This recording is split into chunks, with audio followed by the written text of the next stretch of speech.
guys, Dr. Pete here again from Precision Movement, and today we're going to be focusing on the Powerlifter. And I have here... I'm Sean, I'm a physical therapist assistant, and I'll be helping Pete show what I do for movement prep before squatting. Yeah, so we were talking earlier, and Sean's a pretty advanced powerlifter, and he does a lot of prep work before he gets into his movements. So Sean, yeah, go and show us what you normally do. It sounds like you focus a lot on hip and ankle flexibility. Yeah, okay, so yeah, go and show us kind of what you would normally do. So what I would normally do is, and another problem I see in powerlifters is inability to hit depth. So what I do for movement prep is literally just try to mimic my same squat position. And what I usually do is grab your squat rack or any upright position, and then just use it as a counterbalance into hitting how deep you normally go into the squat.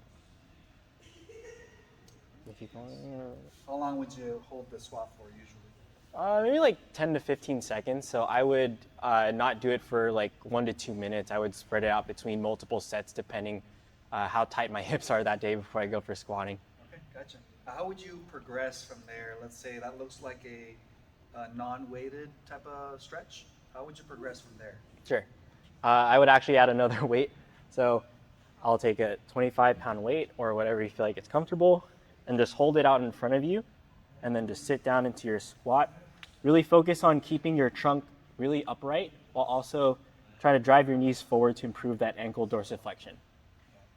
Okay, awesome. So again, you can hold it for what, 10 to 20 seconds? 10 to 20 seconds, yeah. Okay. And you do this usually before a big lift? Or do it after? Yeah, I would always do it before.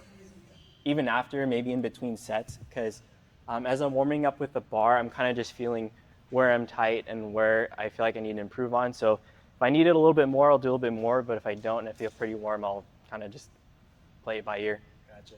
Yeah, it sounds like, of course, if you're not getting the depth that you need, this stretch is very helpful to stretch out the hip flexion, this range of motion. And this also seems like it's focusing a lot on the ankle as well to get more forward progression of the bone, of the shin bone there. So I definitely need this as well, and I'm going to be trying it out at home as well. So this is for someone who is maybe a beginner all the way to advanced, you would say? Yeah.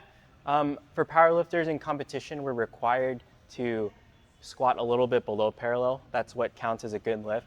So in case we're unable to hit depth, I really like using this drill for people because most general powerlifters are pretty tight in the hips and ankles. So if we're not hitting depth, then we're not squatting to standard. So we want to make sure that we're squatting to depth every time and making sure that everything is in check before we keep adding the weight on.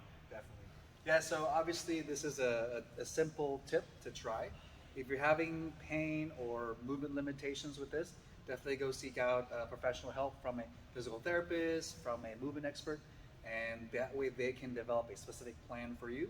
But try it out if you're at home and you're trying to get more hip mobility, you're trying to get more ankle mobility, try this simple drill out. Cool. Thanks, guys.